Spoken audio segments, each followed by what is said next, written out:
ओम तत् ओम श्री परमात्मने नमः। ओम श्री गुरुवे नमः। श्री वशिष्ठ जी के द्वारा आतिवाहिक शरीर में आदि भौतिकता के भ्रम का निराकरण। विद्याधरी ने कहा, अतः मुने, अब हम दोनों निर्मल परमात्मा में सर्वबोध अनुकूल समाधि रूप धारणा द्वारा अपने प्राचीन आतिवाहिक भाव का पुनः अभ्यास करें। ऐसा करने से ही इस शिला के भीतर का जगत प्रकट होगा। श्री वशिष्ठ जी कहते हैं, श्री राम, उस पर्वत पर विद्याधरी ने जब यह युक्ति युक्त बात कही, तब मैं पद्मासन लगाकर बैठ गया और समाधि में स्थित हो गया। उस समय संपूर्ण बाह्य पदार्थों की भावना का त्याग हो जाने पर चिन्मात्र स्वरूप होकर मैंने उस पूर्व के अर्थ की आदि भौतिक देह आदि की भावना एवं उसके संस्कार मल का भी सर्वथा त्याग किया।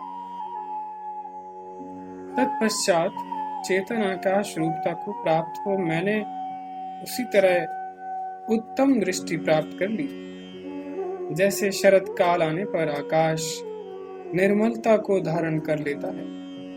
तदनंतर सत्य स्वरूप परमात्मा के सुदृढ़ ध्यान अभ्यास से मेरी देह में आदि भौतिकता की भ्रांति निश्चय ही दूर हो गई तथा तत्काल ही उदय एवं अस्त से रहित होने पर भी नित्य उदित रहने वाली और अत्यंत निर्मल महाचेतन आकाश रूपता प्रकट सी हो गई। इसके बाद जब मैं साक्षी रूप अपने ही निर्मल तेज से देखने लगा, तब वास्तव में मुझे ना तो वह आकाश दिख पड़ा और ना यह पाषाण शिला ही कहीं दिखाई दी। सब कुछ केवल परम तत्व में ही दृष्टिगोचर हुआ। मैंने स्वरूप बोध के पहले कभी जिसकी आकृति शिला में देखी थी, बोध के पश्चात उसे स्वच्छ चिदघन ब्रह्म आकाश रूप ही देखा। पृथ्वी आदि विकारों के रूप में उस सद्वस्तु को कहीं नहीं देखा। प्रिय श्री राम, यह जो वर्तमान काल का दृश्य प्रपंच मन को प्रत्यक्ष दिखाई दे रहा है, यह आदि भौतिक देह आदि की कल्पना द्वारा अत्यंत असद रूप से ही प्रकट हुआ है। अतः इसे तुम प्रत्यक्ष ही असत समझो और उस योग प्रत्यक्ष को ही मुख्य प्रत्यक्ष जानो, क्योंकि उसमें सद्रूप परमात्मा के यथार्थ स्वरूप का साक्षात्कार होता है। अहो, परमेश्वर की माया कैसी विचित्र है, जिससे प्राक प्रत्यक्ष में अर्थात पहले से जो प्रत्यक्ष है, उस साक्षी चेतन में तो परोक्षता का निश्चय हो रहा है और इस परोक्ष मन में प्रत्यक्ष भाव की कल्पना आ गई है। यद्यपि सुवर्ण से कड़ा बनता है, इसका सभी को अनुभव है, तथापि यह निश्चय है कि सुवर्ण कड़ा नहीं।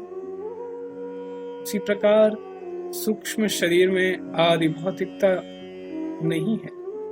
यह जीव विचार न करने के कारण भ्रम को यथार्थ और यथार्थ को भ्रम समझ रहा है।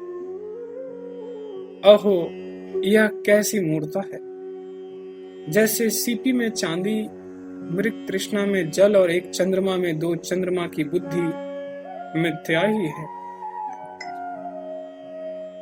उसी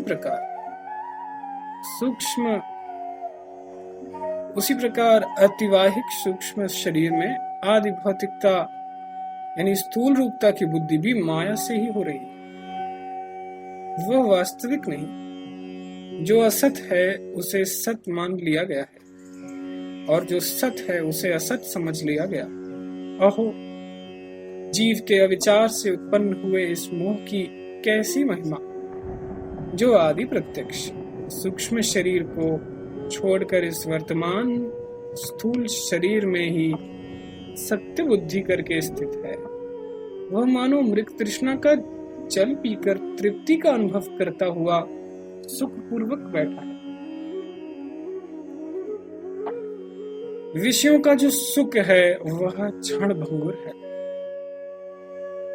इसका सबको बारंबार अनुभव होता है, इसलिए उस सुख को दुख रूप ही कहा गया है। तथा जो नित्य, अनादि और अनंत आत्म सुख है, उसी को वास्तविक सुख बताया गया है। अज्ञानी की दृष्टि में यह जगत रूप भ्रांति ही सत्य रूपता को प्राप्त हो गई है। मदिरा पीकर मत वाले पुरुष को ये सुस्थिर वृक्ष और पर्वत ही नाचते से प्रतीत होते।